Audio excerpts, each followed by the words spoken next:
I'd like to call to order the meeting of the Parks and Public Works Committee, the meeting date of October 28th, 2025. First thing we need to do is call the roll. Sure. Here. Hoffman. Here. Fenwell. Here. Roach. Here. Stanton. Here. And T. Here. Next thing would be the approval of the agenda. I'll move that we approve the agenda for October 28th, 2025. Do I have a second? I'll second it. Do I have any discussion? All in favor of approving the agenda? I think this can just be voice vote, right? Yes. Aye. Aye. Yes. Okay, the agenda is approved. Okay, the next thing would be the approval of the minutes from September 23rd. Are there any additions or corrections to the minutes? Okay, hearing none, can I have a motion? Yeah, to- I move to approve the regular meeting minutes from September 23rd. Second? Second. Okay, all in favor? Yes. Yes. Yeah. Okay, now we are on public comment on agenda items only. Do we have anyone in the audience who would like to make a comment? Anyone online? Ashley? Okay, all right. So moving on, then the next thing on our agenda is the presentation, which I am really excited to hear. It's about the old growth forest designation for Saugatuck Wilds. And very graciously, John Vanderbeek and Glenna Young are going to present that for us. Great, and Sarah's going to pull something up. If we, do we get an extra 3 minutes if we call the first 3 minutes public comment? Sure. Good time. Yeah. No, it's great to be back here. I so miss this. I'm sitting in my seat. Yeah, John and I are here today because we want to encourage, whoops, we can't see the top of that. Yeah, we Um, did that. This committee to nominate Saugatuck Wilds for a community forest designation. And so what is this? The Old Growth Forest Network is a nonprofit funded by the US government. And by the way, they did not lose their funding through DOGE. John just told me that this morning. Whoa. That has a mission to create a national network of protected old growth forests. So what is a community old growth forest? We can go to the next one. Yep. And this is right from their website. A community forest is a subset of network forest programs, so they do have other designations, where we recognize forests that are closely tied to the fabric of communities and serve as important ambassadors to larger, wilder forests, which might be farther away or harder to visit. So people can't get to the, national parks. We got things locally that can at least give them that feel. Now, the good thing is we actually have an old growth forest. They're rare. Only 5% remain in the West and about less than 1% in the East.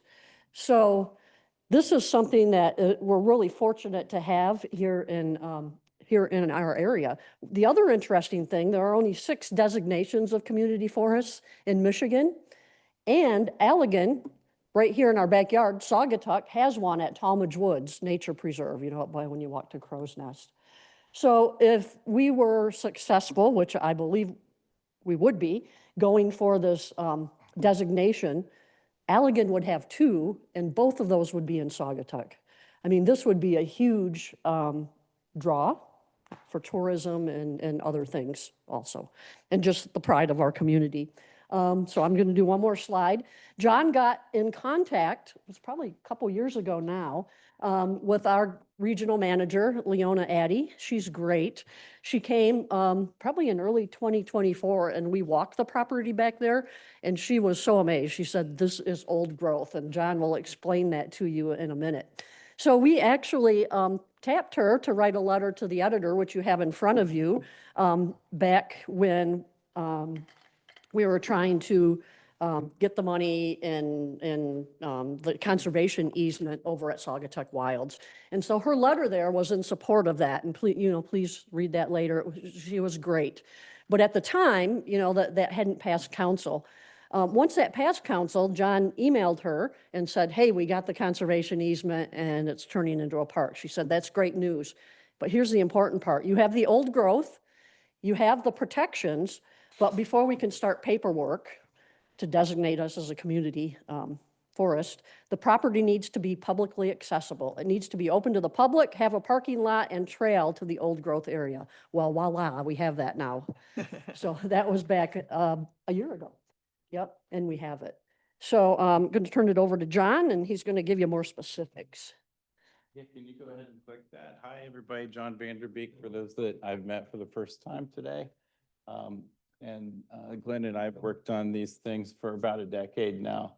And the Wilds is just a really great, wonderful spot. I took some pictures here that we're about to show you that show you distinctly why it can qualify for designation for the old growth. And it was a joy. It was a joy walking through that preserve and seeing all these old trees and stumps and moss growing on stumps and mushrooms growing on moss on stumps. And what I'd like to explain to those that aren't too familiar, basically you have about 3 stages of forest growth from 63rd Street going east.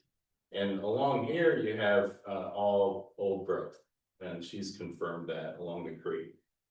But going this way, you have, second and third stage forests. So, these forests have been deforested twice, these 3 times. And you also have some prairies.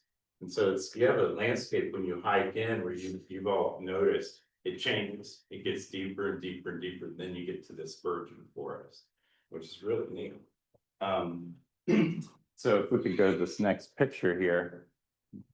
This is a sheet that they made at the old growth forest network, and you're looking for moss and you're looking for stumps that aren't cut. They have that cut, but we're looking for stuff that's not disturbed in these forests.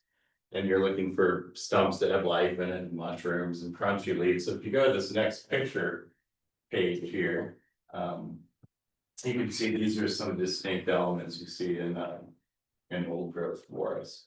Wearing out bases of trees, and this is like this big. It's hard, the picture doesn't do it justice, but these trees are huge. This is a red oak tree, and this here is a black oak, and we have white oaks, you have maples, you have probably 20 varieties of hardwood through here. But trees that are too big to hug alone, that's another distinction that they want to see it, a old growth feature.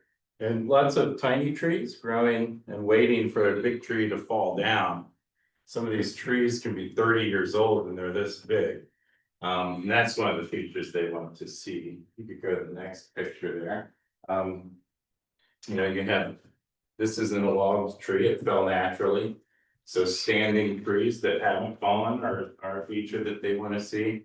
And they want to see these crunchy leaves, like a foot thick of leaves that nobody's ever disturbed.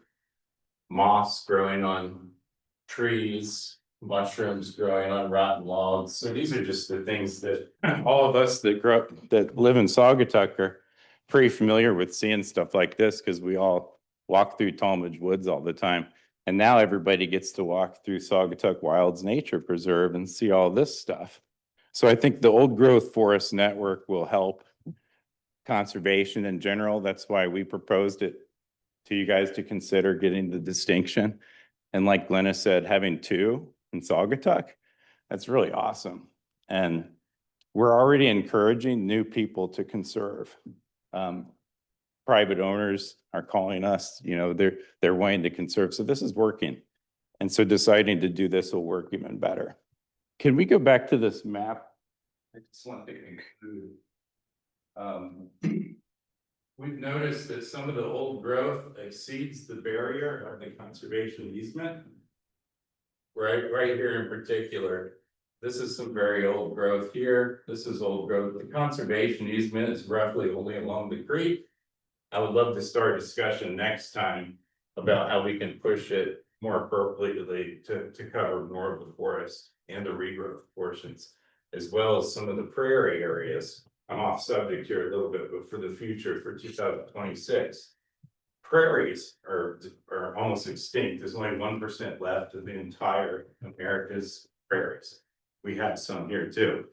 So I'd love it, while we're talking about old growth forest network, how can we expand the conservation to cover the other forests and the other ecosystems? we have it wilds. So, Yep, if you go to the last slide, please. There is a process, it's really easy for nominating, and if you actually look at that closely, anybody can nominate. A citizen, anybody, but that doesn't mean, you know, that just starts the process, and then it probably comes back to the city somehow.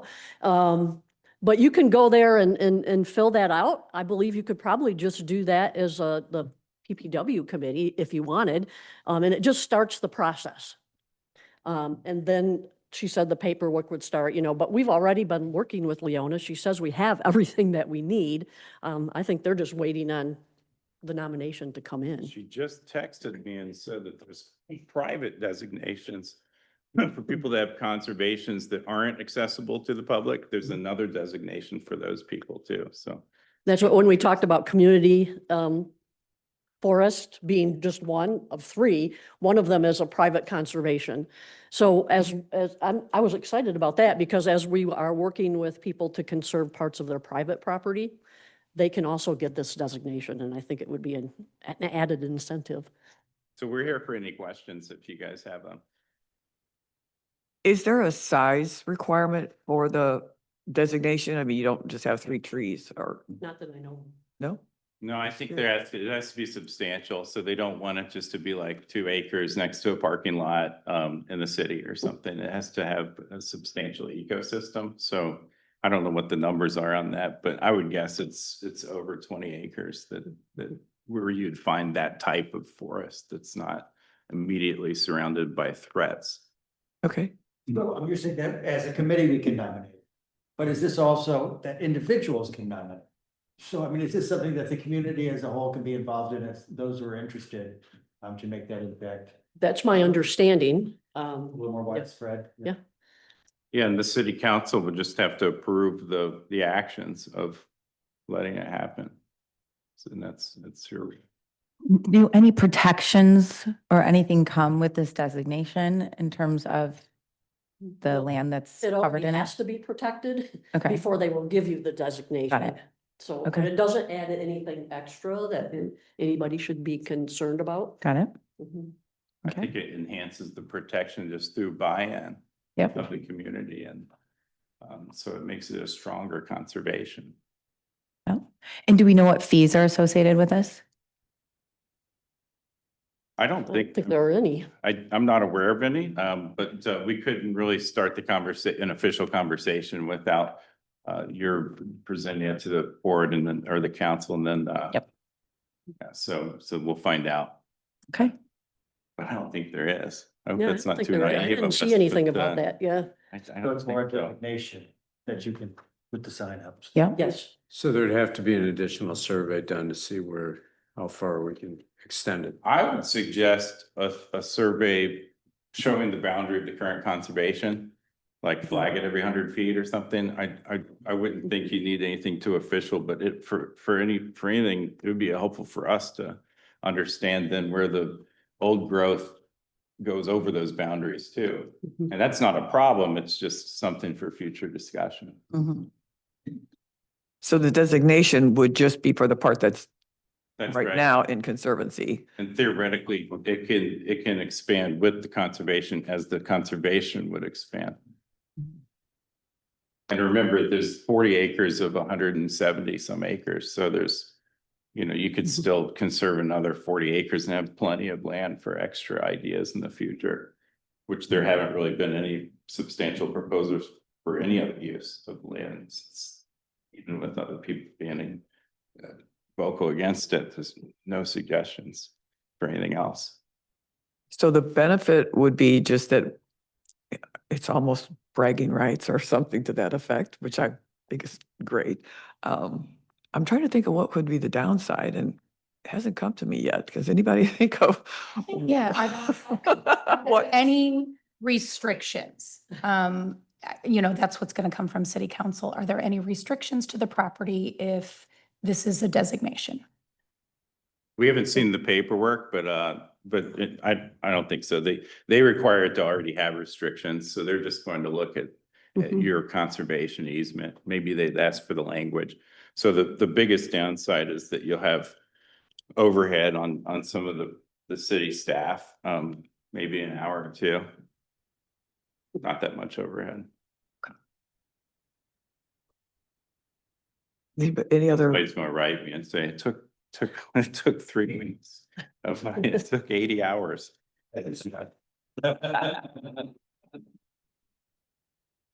is there any requirement then for signage that this is designated as such, or just a? No, I don't think we really know. would You want- get all that information, I think, once you apply for Once you the apply. nomination. Mhm. Yeah. But that'd be great, that there's room up on the sign. Yeah. It would look good up there. Yeah, Yeah. no. A badge. Like you said, it's a little bit of a show off thing, Mhm. which is good for a tourist town. Yeah, I'm sure People, PVB will be very interested in this, I think, is another way to promote. you know, on a I side was note, thinking that too. I've been going there almost daily just to see how many people are in the parking lot. I'm amazed how many people are going there every day, and I'll stop and ask them, where'd you come here from? Mhm. And people are driving here from all over the place, Kalamazoo, like, way up north, from Indiana. They read in the paper, oh, there's a new park, and they come.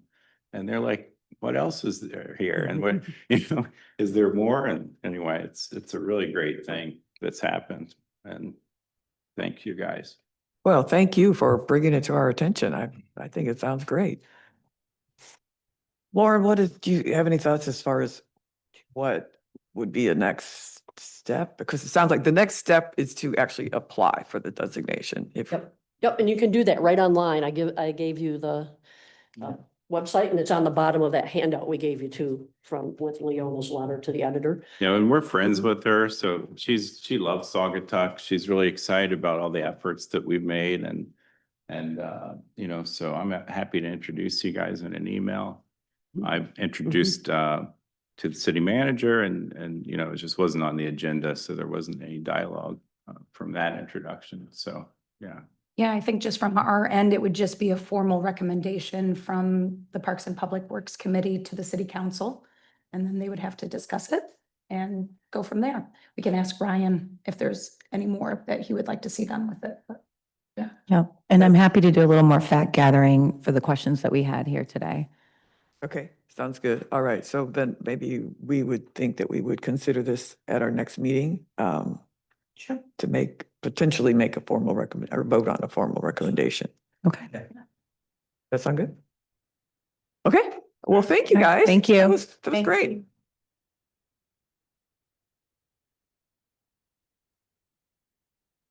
Okay, moving on. Our next item on the agenda would be the DPW update. And I want to welcome Michelle to the table. We've already welcomed her to the staff, and we're so happy to have you here. And the reason that Michelle is actually going to present today is Scott's on a very tight timeline. He has a training that he has to book out of here by 10:45. So we just decided this was a good opportunity to get Michelle involved, so she's going to carry the torch. Okay, you ready? So erosion fencing went up at Oval Beach. Every year DPW staff carries that out. Oval Beach concession stand, we're considering doing an RFP. Ludington, Muskegon, St. Joe just signed a new 10-year contract for a concession stand lease out, as well as South Haven did a 3-year contract. So they all lease their concession stands out. The Flower World installation was done. That was coordinated by the CVV. Wind damage occurred with that windstorm, but the company that installed it came up quickly to fix what was damaged. Mount Bald had restroom progress. The foundation was poured and the walls are being constructed. So it's looking good out there. Fall decorations were done. Thank you to Gregory Muncie and Farmer Elmer for those. The TMF mailers went out. Jamie, Sarah, and myself worked on those. That's part of the lead and copper compliance. The distribution systems material inventory helped identify the properties that needed the notices, and that is done on an annual basis. Can I ask a question? So I've had a couple of different neighbors that I guess received notices, they're kind of alarmed and concerned, and I couldn't help them. I don't know enough about it. But obviously there is concern in the community. Are we doing more to alleviate those, or, I'm just curious. So when people bring it to my attention, I have some response. If I may, hi, everybody. Yeah, so it is, it sounds alarming, right? You get a letter in the mail, it says, you know, your water service line has at least a portion of it that is made out of lead or galvanized piping. That doesn't necessarily mean that that the whole entire service line is. It could just be a gooseneck. It could just be, you know, from the main to the corp stop, or maybe from the corp stop into the house. Somewhere along those lines. In Kirkstad. Yeah. Thanks. Maybe we dive into that at another time, but just to keep things flowing here, just because of the time constraint, but at least a portion of it is, and that doesn't, again, that doesn't necessarily mean that there is lead contamination in your water service line. It just means that it's a material that is no longer desirable to be used in that particular infrastructure, and that the city is on a timeline imposed by the state of Michigan to get those replaced. So. If you get the letter, that's just to meet compliance, and basically that's an annual thing that we'll do. If we undergo construction projects like Maple Street, that's going to take care of a large number of the known service lines that need to be replaced out there. A lot of the replacements are going to occur, you know, between now and 2038 during natural construction projects. But other ones, we're just going to have to come up with a plan. I think engineering and public works is working on a plan that we're going to be presenting to council during our capital improvements plan session on how exactly we should go about replacing these, because it is definitely a burden on local municipalities. That's why we've seen the fee on our water bills. That's a designated amount of, excuse me, an amount of money that will continue to grow to be able to replace these lead service lines. We do the right things with our water system by putting the right chemicals in our water, so we don't have to worry about any kind of leaching or anything like that. We have safe water. We have it tested all the time. We have safe water, but because of our aging infrastructure, those lines just have to be replaced. Exactly. It's an EGO requirement. You'll get one once a year until they're replaced. What's the cost? The letter we'll get once a year? Mhm.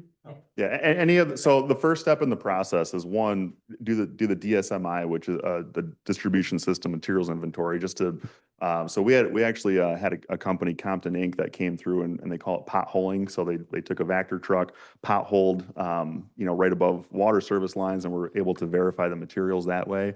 That's one of the ways that they can determine the material used. So that was part of the process. We just took that inventory, completed that inventory. Now we can kind of figure out the more actionable steps to get them replaced. No. I did have somebody say that their neighbor who had also received this was planning on boiling their water henceforth, and I thought that probably wasn't really necessary. So that's just the kind of panic. If they're I truly think that's concerned out there. about it, you can take a sample of your water and get it and mail it in and get it sampled or tested that way if you're truly concerned about it, which is pretty common. Like if you have a private well, you know, that's something that you should be doing anyway, at least on a, you know, maybe 5-year basis or sooner, if whatever your comfort level is. Okay, all right, thanks. Yeah. The chain ferry arbors are being done by Diversified Welding. Their goal was to get them in place the end of October, beginning of November. We did the City Hall interior kickoff meeting. We walked through with Fleece and Vandenbrink.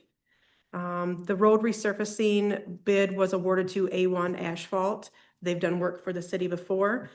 Their plan is to start milling on Tuesday, the 4th, and paving will be on the 5th, which is Wednesday.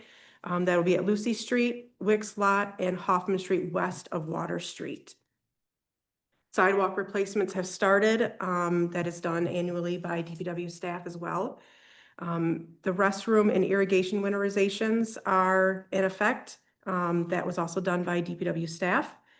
The Frontier project, they are working on installing fiber throughout defined areas in the downtown and across the river. The holiday lights have been installed. Polarity is finishing up their part for some minor electrical work to get the streets. There's just 2 streets that needed electrical upgrades done. The Saugatuck sign at Holland and Blue Star Highway was hit by a vehicle and destroyed. We did receive a quote for a new sign that is just over $18,000.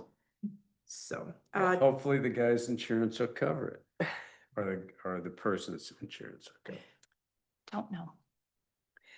Tree risk assessment will be done this Friday with our arborist. And then a sugar maple was planted at 149 Lucy Street last week.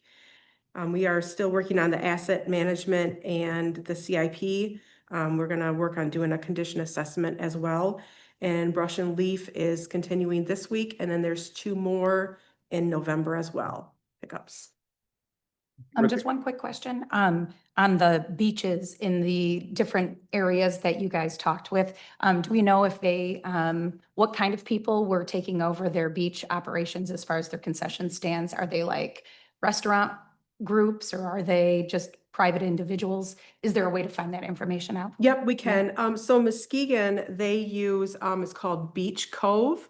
They own a ice cream shop in town, but they go by a different name in town. Okay, So they leased it to them and they just signed a new 3-year contract with them. okay, So that was one instance. And then in St. Joe, they were using just a local small restaurant to run theirs and they signed a new 10-year contract with them. okay. So- And I've seen that up north as well, where it's a local restaurant that Yep. has taken over the concessions. Okay, I was just curious. Yeah, thank you. Good information. Any other questions for Michelle? Okay, all right, let's move on to the next topic is dark skies update. Judy. Pointing that the weather didn't really cooperate with our lights out at Oval Beach. Proposed night and the rain date, same thing. If it were the day before, it would have been beautiful, or today it would be beautiful. But we were trying to just coincide with the new moon. And we missed the opportunity, and of course, that's always a risk with the weather. But, you know, I think there was great progress made because, you know, we've got all of our ducks in a row now, and we are planning to revisit this. There is a dark sky week coming up in April. So we're talking about, trying to get it, you know, back in front of the community at that point. And also talking about other things that we can do for Dark Sky Week, like, had a conversation with the library about coordinating something where we potentially have the, Shoreline Astronomical Society come out to the library as well and have some kind of kids programming, centered around, you know, books that, are supportive of dark sky initiatives and talk about light pollution. And also, you know, again, kind of distributing the responsible lighting information to the public, which was one of the goals that we have with Dark Sky Night. We still plan to do the night at Oval Beach, so we're hoping for better weather cooperation in April. But yeah, we're just gonna keep working on this and look for opportunities to get the word out. Sounds good. Any questions for Judy? Oh, thanks, Thanks, Judy, for all your Judy. work on it. Yes. Okay, so moving right along, Pocket Prairies update. Well, I have a little bit of an update for you. So I was approached by a couple of the Saugatuck Douglas Garden Club members that just wanted to get more involved with Peterson Preserve. So one in particular lives close by and she, you know, kind of does a daily walk and walks through there. She had noticed, you know, the little garden that I had started, but felt like more could be done and how could, you know, she get involved and potentially the garden club as well.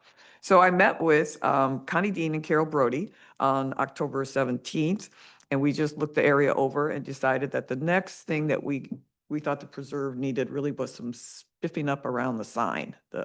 So Sarah, can you pull up one of the pictures I sent you? The first one basically is,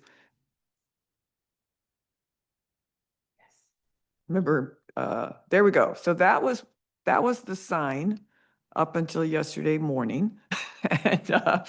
And so I think that someone had done some landscaping many years ago and probably put in a lot of annuals that, you know, had come and gone, but they also put in Dusty Miller, and Dusty Miller just hung in there.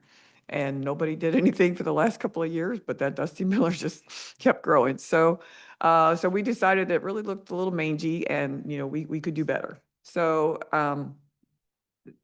we decided, oh, then Connie basically was aware that Jeff Scott, who is in our audience here, has been raising a lot of plants for different purposes and that he had some available. He had some cornflowers and some black-eyed Susans, and suggested we connect with Jeff, and Jeff was happy to contribute those plants. So we ran this all by Scott, and he was good with it. And basically, we had planned to do this work last week, but as you recall, there was a lot of rain. So Connie was going to be involved. Unfortunately, then we had to push it to this week, and Connie was out of town. But instead, Jeff and I basically took the project on yesterday morning. So there's another picture. There we are. And so we pulled all that Dusty Miller out and got Jeff's plants out of his van, and there we are working away. And now you can see next picture. That's what it looks like right now. Great work, you guys. Great work. That's awesome. So we've got, thanks to Jeff, we've got 5 black-eyed Susans, 9 coneflowers, and 12 yarrows. And we also applied mulch to the bed. And I also have to give a little shout out to my husband because I had him come to take the pictures. And of course, then I conned him into helping with the mulch. So. No, great work. Okay, Thank you. so the only question really is I asked Connie, I said, is this an official garden club activity that they want to be cited for? And Jeff and I are both members, so, we would qualify as garden club members who did this installation. And she wasn't really sure, so she's checking. So I'll let you know on that. But anyway, next on the pocket prairies is, we've talked before about the 2 areas that were identified as potential areas for pocket prairies. And that was the Mason Street embankment and then also the Coughlin Park drainage ditch. And I had gotten a quote from John Cleese, on making the changes that would, really convert these areas from just random weeds and, non-invasives and invasives to native plant installations. And I thought before we try to go forward with anything, we probably should have some additional quotes. So I also had scheduled a meeting with Luke Allison, who is with the Kalamazoo Nature Center. And he came out and we were basically meeting to talk about his Mount Baldhead recommendation, which I'll talk about in a minute. But I wanted him to also weigh in just on what we were thinking, just to see what his thoughts were. So we went and visited both of those sites. And he felt like they were really excellent candidates to do what we were thinking of doing. So that was encouraging. I asked him if he would give us quotes for what the KNC would charge to do the work. And he said that he would. He's real busy with a couple of big projects right now. So it'll be November before we can expect to hear back from him. But that was very encouraging. And I think that what I want to also do is reach out to the ODC. And that way I think we'll have covered all the bases just to get their input. And then think about, how do we really want to move forward on, maybe approaching council with this idea. So we would have costs. I think we have to also think about, a maintenance plan and how would that work? And then I was also thinking about it. Oh, one other thing that Luke suggested, he said, in Kalamazoo, I mentioned to him about the Monarch way station designation. He said they have a lot of those in Kalamazoo, and they actually have it set up as a trail. And he said, here again, it's for locals, but also visitors come, and especially like people who like to ride bikes. There's a map of all the Monarch way stations, and people can go around, and visit them, and people get, there are nerdy people like me who get off on that kind of thing. So it could be a positive. And I started thinking, I wonder here again, if this is something that the CBB would support.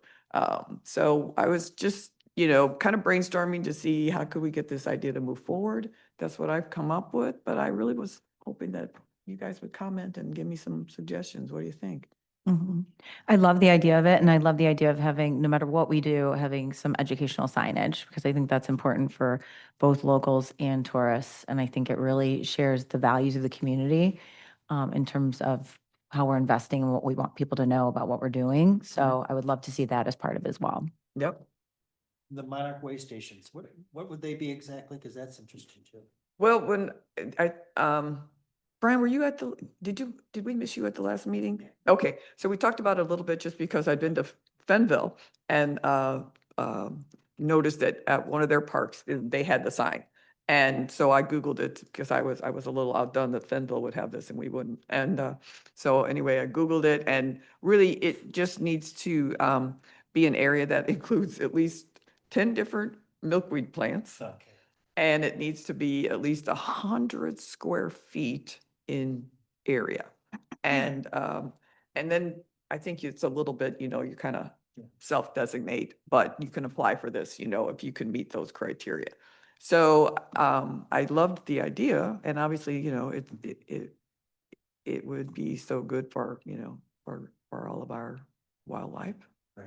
And I just feel like it connects very well with the Kalamazoo River Greenway. After going on the tour of the Makatawa Area Greenway and seeing what the city of Holland has done in some of their areas with native plants and, watershed. Green stormwater. Stormwater areas that would be perfect for the park. It could be something that we work with the Kalamazoo River Greenway to, help make this sort of thing possible. oh, I like that idea. Yeah. Yeah, good. Okay, so next steps, I will go ahead and reach out to ODC just to see, get their input. And then I'll bring it back to you guys and we'll figure out what we want to do. Sounds great. Thank you. Okay, now moving on to invasive species. So the next, the first part of that would be the Saugatuck Harbor Natural Area. And we had talked at our last meeting, we had requested proposals from both Kalamazoo Nature Center and ODC for really trying to follow up on the steps that the West Michigan Land Conservancy had outlined as far as things that they had identified needed to be done there. And that was primarily getting rid of the invasives and also then doing some trail designation. So we didn't actually get a proposal from Kalamazoo Nature Center. They wanted to do their own assessment of the invasives and they just gave us a quote for that. But ODC had given us a much more comprehensive quote for removing the invasives and doing the trail designation work. And that, I went and, was reading it very carefully. So what they're proposing is they wouldn't actually, this proposal is not to delineate the trails. It's just to identify where the trails should be. And then they would come back to us, I think, with another quote, for that. So I went through it all in detail last night and I tried to basically match up what was in West Michigan Land Conservancy's proposal versus what ODC was presenting. And it really aligns very nicely. Identified one discrepancy, which was that West Michigan Land Conservancy was recommending that the black locust trees be eliminated that are in one specific area. And I didn't see that covered by the ODCs. And so I sent a late night note to Tanner asking him why they didn't include that. But that's the only thing that I saw that wasn't in alignment. So I feel like we've been talking about this for a long time. There is money available. I would like to get to the point where we actually, take some action on it. So with that, I would want to open it up to discussion. Any thoughts? How fast do black locusts propagate? I have a locust in front of my house and they propagate underground. I don't think I know the answer to that question. Yeah. Yeah, I would call them, they're pretty successful at doing that. So they can do it by, like, they have pods in them, but they also spread through their root systems too. So more rhizome based. But All right, so we're looking for a recommendation. So, without stalling it further, I'd like to make a motion that we proceed with ODC's the recommendation that we use ODC to start the ball rolling. And we can, it's probably a long time affirmation if we're dealing with this thing, going to be dealing with invasive species every year. So I'll make a recommendation. We go with ODC to start the ball rolling. How do you like that I for agree. a Yeah, motion? agree. All right, I think we need a second. Yeah. Okay, is there any more discussion? Well, they propagate 2 to 4 feet a year through suckers. So there's the answer. Yeah, our city manager will know how much money we still have budgeted for invasive species. So we just approved approximately $68,000 for the milfoil treatment. That's also under our invasive species budget. So, yeah, it's a lot, but yeah. That means it's a problem. But Lauren, since we've got the Endowment. endowment, So, yeah, so With I don't that- know that Mount Bald Head is part of that endowment, though. but this is just Saugatuck If Harbor. I may, I area could we're probably talking shed about some right light now. on this, Yep, if that's okay. sorry, go ahead. You got Like- 5 minutes. I got like 4 minutes. So basically budget wise, that was kind of one of the things that Lauren brought up last time was like, hey, let's check our budget and just see what kind of funding we have available just to kind of guide our decision making. So we did that. I talked to our finance director and she advised that we had put 25,000 in this fiscal year's budget for the Saugatuck Harbor Natural Area. So what I like about the ODC proposal is it kind of broke things down by line item. And we're like, okay, so we have $25,000. What do we think are the best ways of those line items proposed to use those funds? And so, Michelle and I took a look at it, and we think that reasonably speaking, we could move forward with the 2026 invasive species management for 20,000, and then perform a trail assessment for 5,000. That would eat up that $25,000 budget. And in my mind, I'm thinking about this in 2 different ways because there's a lot of information here, right? So the first avenue of thought is that this is just between now and the end of this fiscal year. What can we do now that's going to be a heavy hitter and use the dollars and propel us forward? That would certainly meet that goal. The second component of it, jumping over to Mount Bald Head, council had approved a budget request from staff for $20,000 to revegetate the Mount Bald Head slope. So again, if you look at ODC's proposal, so council had that priority to revegetate the slope, but PPW also were like, hey, maybe we should run parallel paths here and do some invasive species treatments on that slope as well. So, the proposal from ODC accomplishes both of those things and within budget. So we have 20,000 for this year for revegetation. But we also ODC broke it down so that they could do the invasive species management for 2026 in the amount of 10,000 for Mount Bald Head, plus the dune revegetation for 7,500. So that's $2,500 short of our budgeted amount. We could certainly move forward with that too. Okay. That And explains it all. yeah, Scott, just to clarify, Scott, for Saugatuck Harbor Natural Area, that'll be pulled from the endowment. Yep. So that is not out of council. Yeah. And again, budget. we have the endowment fund, Yep. but we still have to budget those dollars accordingly. So, Okay. so that money would just go from the endowment to the city's, the Saugatuck Harbor Natural Area Fund, and then we would pay for it through that. Okay, very good. And is this something that we can recommend and have a presentation at a workshop coming up? So we're recommending it from PPW. You would present it? Yeah, Michelle and I even put sample motions together. If you wanted to move forward with it now, we could do that now.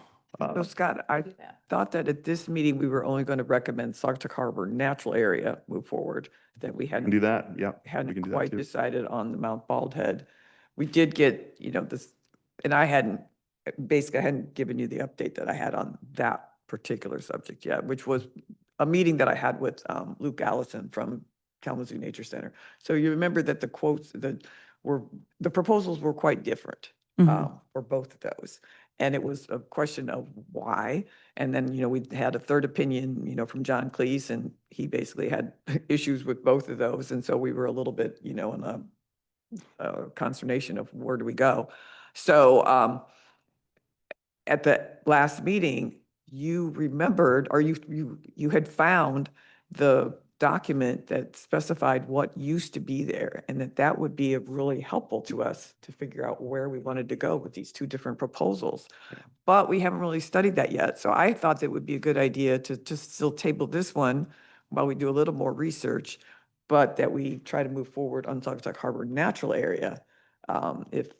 That's my. That makes sense too, because, the one caveat to the ODC proposal is it did talk about doing the revegetation work in the fall of 2026. That wouldn't work well for us to accomplish that goal, that council priority before the end of this fiscal year. That would that fall of 2026 date would push us into the next fiscal year. So we would want to circle back anyway with ODC and see if they could push that up to spring of 2026 so that we can get it accomplished before July when our fiscal year ends. So Okay. point well received. Okay, Nancy, I think it makes sense. okay. That Bye, works. guys. Thanks, Scott. See you later. Have fun. So why don't we decide to push that to the next agenda? Yeah, So we'll do that okay, That sounds. right, and for November, and then ensure that we all get copies of this document that Scott has located that tells us what was there historically, because I think that'll be helpful. And the other thing that I learned from Luke, he said, when I met with him, he said, you know, I told him, I said, well, we've had two proposals and, you know, they're very different. And he said, and I'll bet you mine was much more expensive.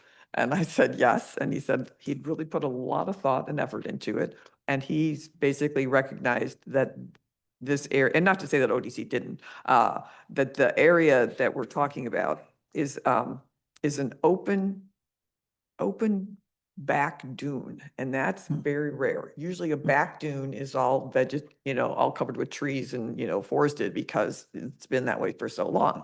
But that the open dune habitat is actually very helpful to a lot of wildlife, particularly bird species, warblers. And he said, if we have that, while it will fill in eventually, because that's what nature will do, he thought that we should kind of take advantage of the fact that we have this, section of open dune. And that was one reason he was recommending that we put the dune grass in and that type of thing. So I could tell there had been a lot of thought, that went into that proposal. And I didn't want to just dismiss it because it was a little more expensive and different.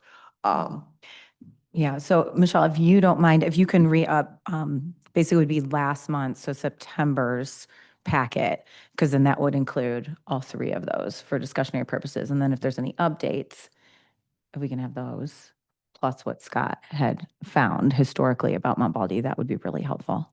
Oh, you mean to send out? Yeah, just so So that we we don't have have that to as a think more. refresher. Yeah.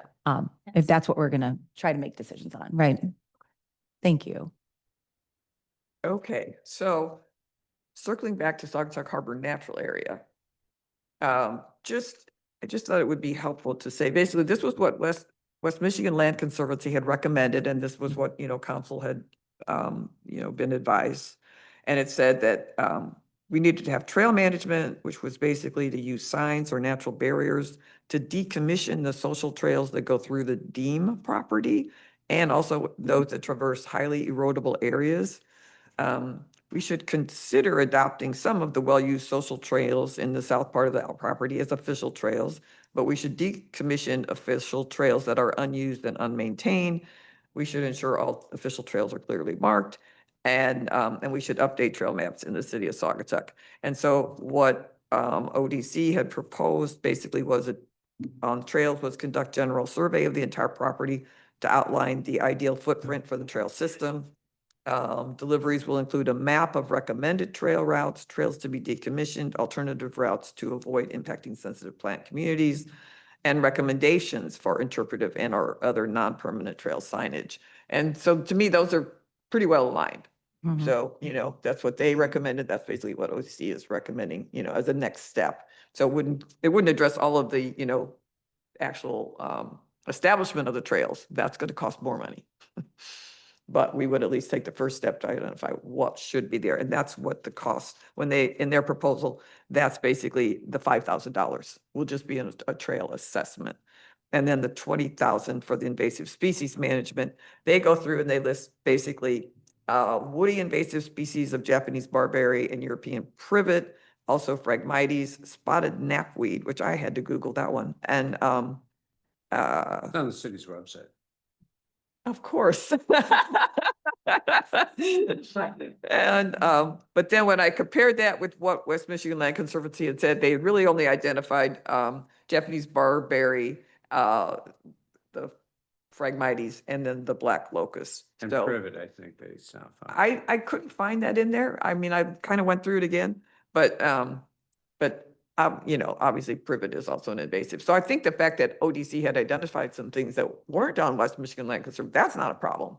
I just thought, well, you did miss the black locust, and I was curious about that. So I just thought that we could approve their proposal, but, with the caveat of going back to them, and just asking them about the black locust and if there'd be an additional fee for that. So I just didn't want to overlook those because that was something that West Michigan Land Conservancy thought was important. And the other things that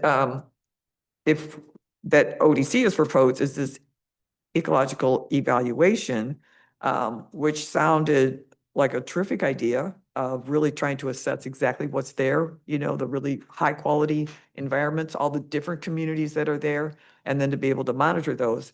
And when you go back to the West Michigan Land Conservancy's report, it's all in there. They're recommending the exact same thing. And even I was looking at some of the documents for the creation of the trust fund, and they also cite those very same things. So I like all of that, what ODC was proposing. So I don't know if we want to vote on the ecological evaluation. That would be billed in June of 2026. That would basically raise the fee to 35,000, the 20 for the invasive species, 5 for trail assessment, plus the ecological assessment is 10. Now, I'm a little unclear since I also found a document from earlier this year that said the trust fund has available to spend right now, 225,000.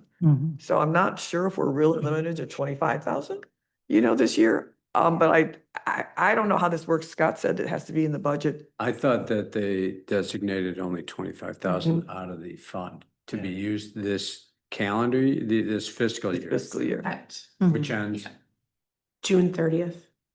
July 1st is the new year. all right, well, it's not that we could not ask for more funds. You'd have to do a budget amendment. Correct.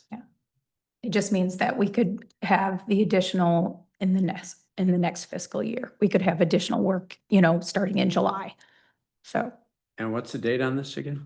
They're basically, ODC is recommending, it says target date for the field survey for that would be April through August of 2026. But they are saying that they would bill for the work in June of 2026. Now, maybe we could talk them into billing it in July. Well, it sounds like we would want some portion billed this year because that's what is built into our budget. So 25,000, I think, is kind of a no-brainer, I think. Okay, but then just the question is. You're talking about the additional. When we, So if the we're gonna, 10,000 would go for the next fiscal year. Would the work be done the next fiscal year? Is it dependent that it all be done at once well, or not? I think this is where we need to just go back and get, ask some more questions on that particular piece of it. Because what is in the proposal is target date of April through August of 2026. Which would follow. But it specifically says that they would bill in June of 2026, for that work. And we would probably want them to do it April through August because they need to be able to see it, at all times of years. And you don't want to delay it a whole nother year, to get that work done. So, I'm personally in favor of spending 35,000, but if we don't have that in the budget and I don't want to cause a problem here, that's where I'm just trying to flush this No, if out. we're gonna cause a problem, but if we ask for it to be included in this fiscal year, they can do a budget amendment. And if the pricing comes in where it has to be paid beforehand or part of it beforehand. Yeah.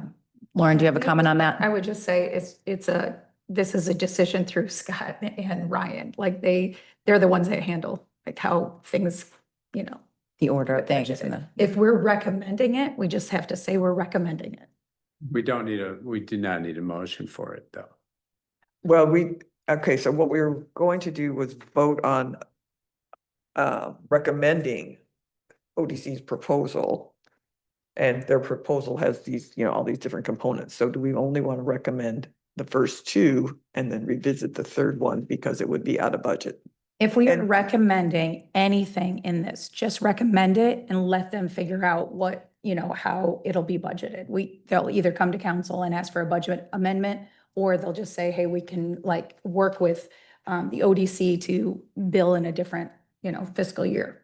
It's on Ryan. We just make the recommendation. Okay, so just so we cover all the bases, the final component of the proposal was this annual invasive species survey, which would not start until 2027.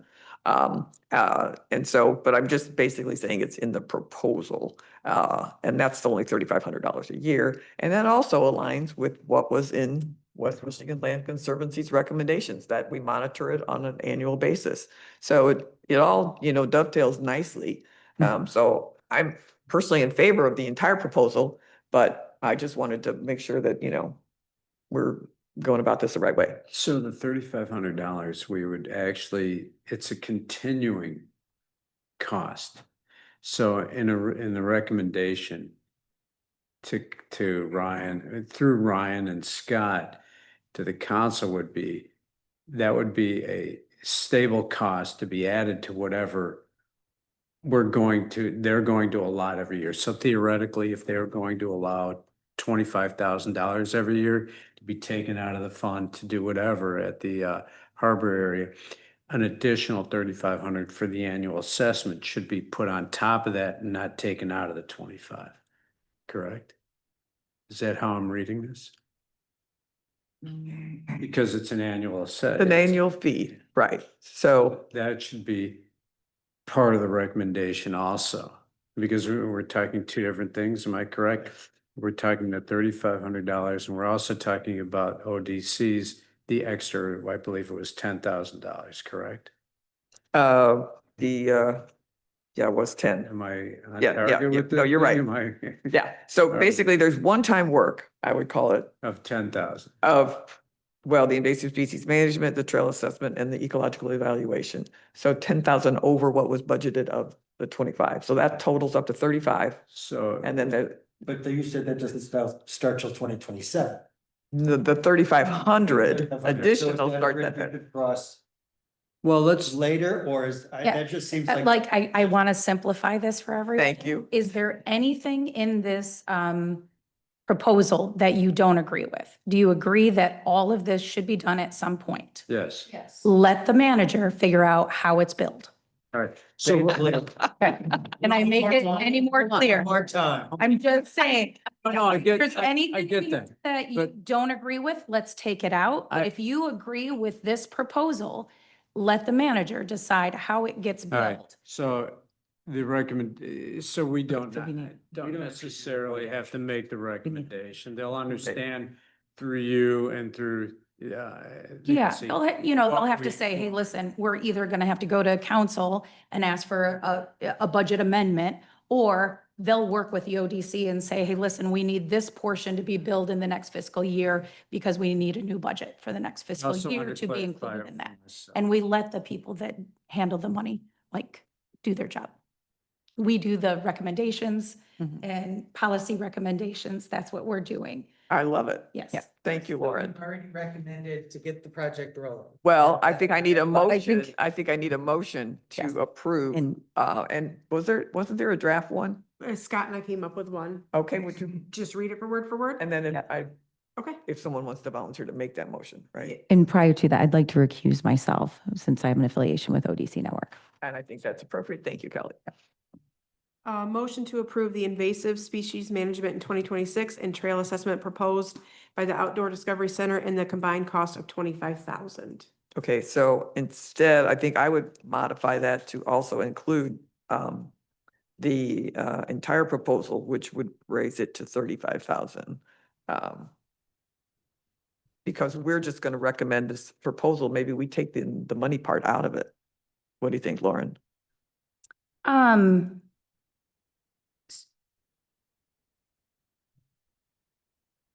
I mean, I think we should include the full amount Yeah, I do. and then let them figure out, how to budget, how to move it. It's just a recommendation. It still has to go to council and go from there. And we'll figure out if a budget amendment needs to be made. Yeah, Okay, so include the full amount. include the full amount, which would be 35,000. The 3,500 doesn't start until 2027. We 38,500? don't need to worry about that. All right. Well, you don't, the 2020, they're not going to start the monitoring until 2027. So they wouldn't be building that until 2027. So that's why I think the fiscal year cost is 35,000 to do all these components. But we'd be recommending the entire proposal move forward, which would then, result in a $3,500 fee in 2027. Why wouldn't we just make a recommendation for the full proposal? Yeah, that makes more sense than just whatever's Well, in the that's, proposal. okay, That's that's, included. So that's- we're just that's saying what- we'd like. that this makes sense to idea me. As a whole, correct? We just like the whole thing. Yes. Money be damned. We like, we like the OCD proposal. I move that we. The like- OCD. that we approve the OCD proposal. It's It's just clean and it's a it's- recommendation, Yeah, and it's we're, both its we're recommending. complexity All right. And its totality. gosh. Yes. All right, let's vote. Okay, so we, basically, I think that the motion, we don't want the motion to include a dollar amount. At least That's where No, we, that's no, how we we're got just down to. doing the proposal We're just recommending this. As proposal. recommended. as recommended, Mhm. Second. period. Second. First. Who's the first? You were the first. I would say Brian's the first. and Okay, Second. so Okay. Give it to Brian. Brian made the motion Yes. and who seconded? Lauren? Lauren, are you allowed to second? Yes. Okay, Lauren. Oh, seconded. actually, I'm probably not. I'm So sorry, I felt. Oh, yeah. Second. Keith, second. Keith is the second. Second, yeah. I forget, I'm not allowed to Mhm. vote. I'm not allowed to vote. And I'm just here for guidance. Yeah, we. You're doing a great job. You're here to keep us on track. Go Trailblazers. Oh, we have, listen to Sarah, listen to Yes, Sarah. listen to Sarah. I Yeah. just need a vote. No, is there any more discussion? No. Okay, now, should it be a roll call vote or a voice vote? You spending money, yeah, anytime you spend money. It's okay, okay. Um, Right. We're just recommending. Cherry, Yay. Huffman, Yay. Kimball, Yes, and Teal. Yes. okay. Okay. Motion carries. That's great. Okay, Public comment. I did ask for this to be put on the agenda and it slipped through the cracks, obviously. and I acknowledge that and I apologize. But it has, it's. I have public comment. Oh, we're You'll not. have at to public do comment it yet. during, Keith, you'll have to do it during council comments.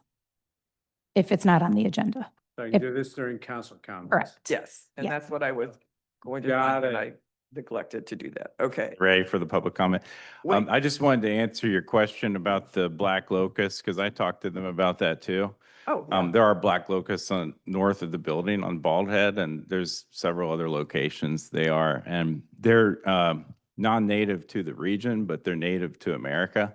And because of global warming, I think ODC's viewpoint is they're going to be healthy now because it's getting warmer further north. So let's live with them. Where other places like Land Conservancy are a little more strict, old school, like, no, they're not native to the region. They should get out. So that's that.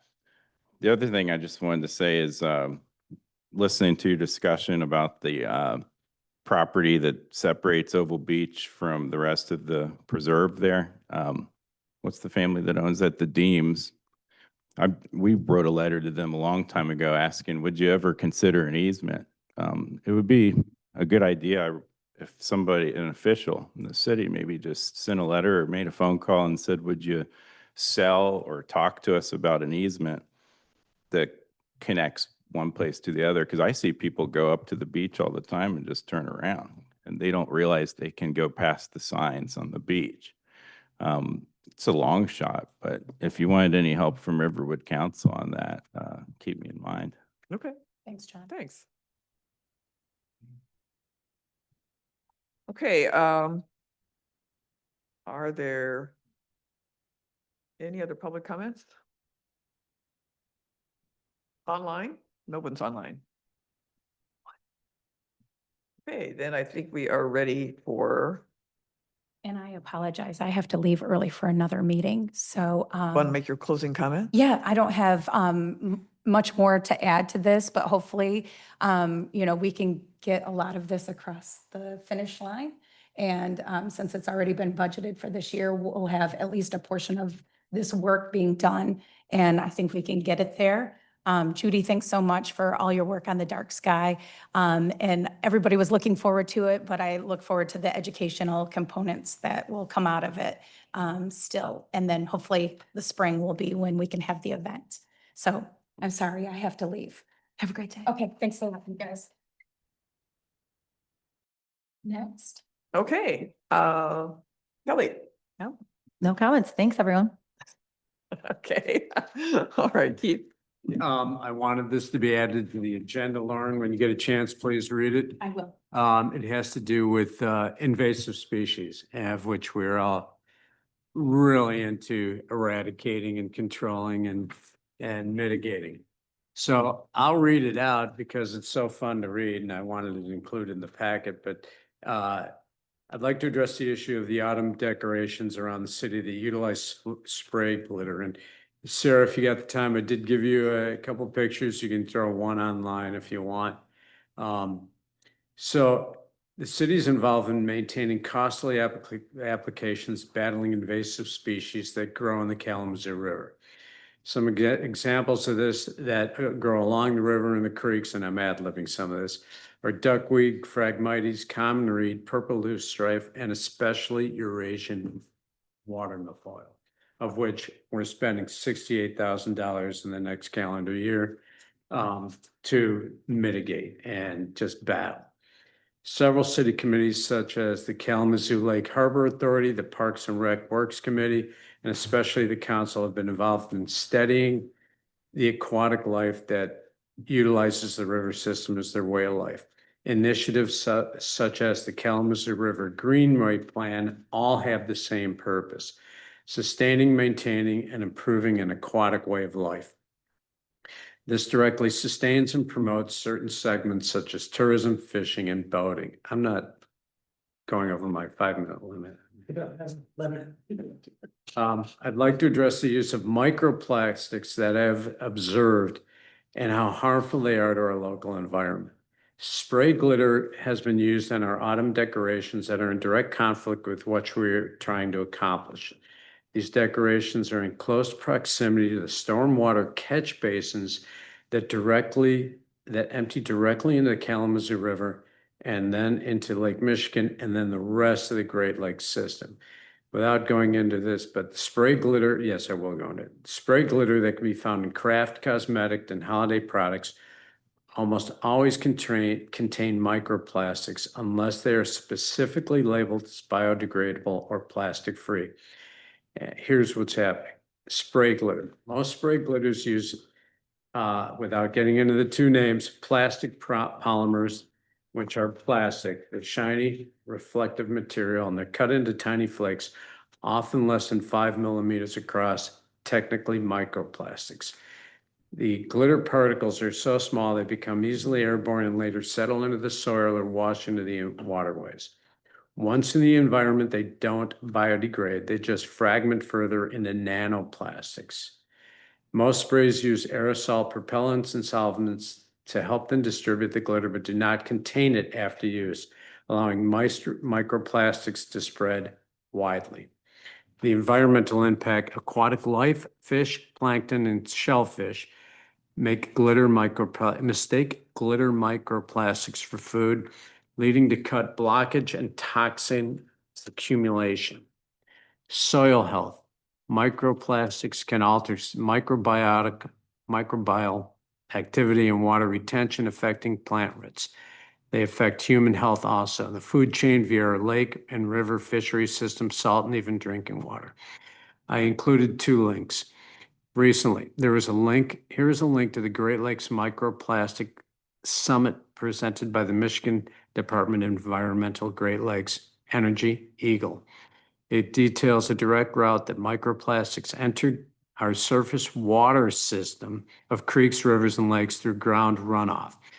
I encourage the council, planning, and other city committees to read through the information to get a better understanding of what's in our local symbiotic food chain. There's a link there. Also, recently, and I did listen to this, Michigan Public Radio recently published an article discussing a $2 million grant to study the surface water runoff and microplastics in the rivers and streams statewide. Link provided. So what I'm doing is I'm asking the council, planning and other city committees to read through the information to get a better understanding of what's in our local symbiotic food chain. Also to address those involved in decorating to do it naturally and without anything that will harm the environment. And here's the funny, and a catch. I would like to ask the DPW to find a suitable hazardous waste disposal site to properly dispose of these decorations so they do not pollute our local water system. There you go. I wanted to read it in the official record. Thank you. And they're all over town, and that's what they look like. Thank you. Okay. I want to agree with you. I just read an article how we all have microplastics in us and we don't know the long-term effects, but they're not good. Just as an addendum, to be honest. But, It's everywhere. Thank you. Yeah, Brian. great meeting. The OCD thing is fantastic. Judy? Same, I have no further comment. Thanks, everybody. Okay. I had.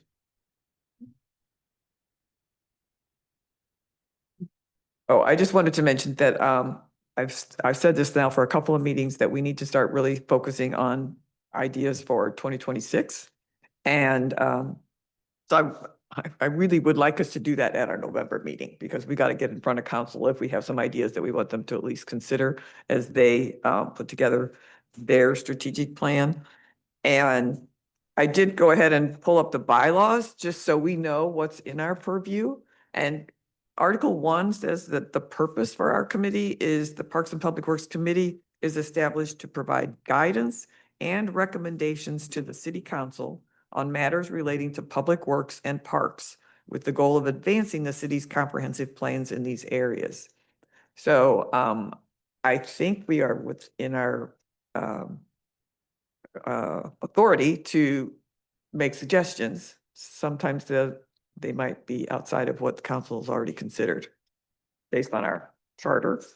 Also, our duties basically say the committee shall provide recommendations to the city council regarding updates to the capital improvement and parks and recreation plans, public pathway connections, land acquisition opportunities and park facilities, and then street beautification and public grounds maintenance, and then perform additional duties as requested by city council.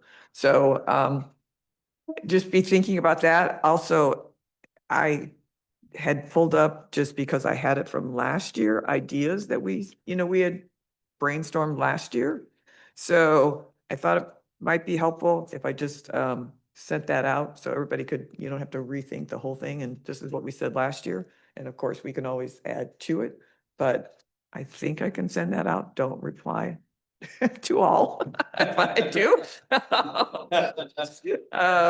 Oh, and then lastly, I also received another call from a resident about the condition of the high school tennis courts. This is the high school tennis courts. So people who like to play tennis, this is a bee in their bonnet or more, even more than that. I don't think it's our gig. It isn't, and I explain that every time, but they think because we are parks, that we're also parks and recreation, and that we include that. But I'm just mentioning it here, just so that it's noted that there is a lot of concern, I'd say, in our community about the condition of those tennis courts. And I suggested to the person who called me that they, send an email to Ryan Cummins, with that information, their concerns. And that basically takes care of everything I have to say. So thank you all for just a fabulous meeting. And also thank you to Glenna and John for your presentation, and to Jeff for helping with the plans. So, Yes, good. thank you. Okay. Yeah. Okay, I guess the next thing would be we need a motion to adjourn. Motion. I'll second. Okay, all in favor? Aye. Aye, Nancy. we're adjourned.